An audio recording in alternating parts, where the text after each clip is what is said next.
Bonjour les amis, voilà un petit texte du matin avec une autre petite parole. Un joyeux foyer heureux. Foyer do foyer. Alors, si mon anglais est bon, parce qu'il est un peu rouillé, je crois que ça veut dire un heureux foyer, si je ne vous dis pas de bêtises. Alors, il est marqué un foyer heureux.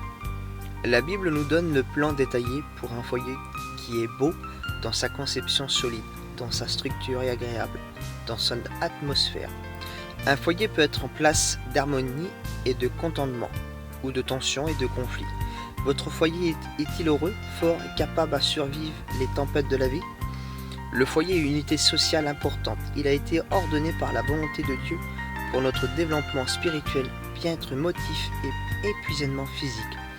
Le plan de Dieu a toujours été que les membres du foyer devraient apporter le bonheur l'un à l'autre et que les faux millions devraient vivre en harmonie.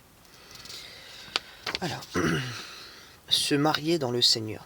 Se marier dans le Seigneur ne signifie pas seulement que les hommes et les femmes soient des chrétiens, mais aussi que le Seigneur les mène à l'autre. Les passions, les attractions physiques et les engouements constituent une mauvaise départ pour le mariage.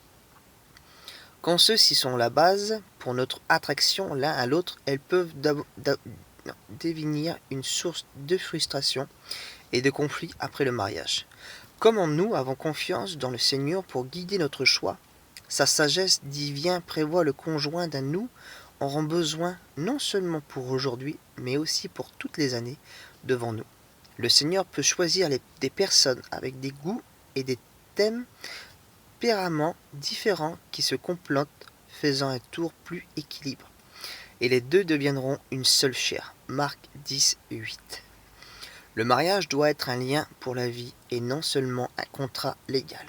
Jésus a donné cette instruction claire que l'homme donc ne sépare pas ce que Dieu a joint. L'ordre selon Dieu. Le foyer est une petite communauté en lui-même et comme dans toute unité sociale, il est nécessaire de l'écouler des secteurs de responsables. L'ité Dieu nous a donné une équation. Cet ordre dans la Bible, c'est une structure d'autorité qui, si elle suivit, apportera l'ordre et le bonheur au foyer. La plus grande responsabilité et exigence du mari, puis de la femme et ensuite l'enfant. 1 Corinthiens 11, 3. Éphésiens 5, 22 à 24. Lorsque Dieu rétablit et sanctionné par une partie.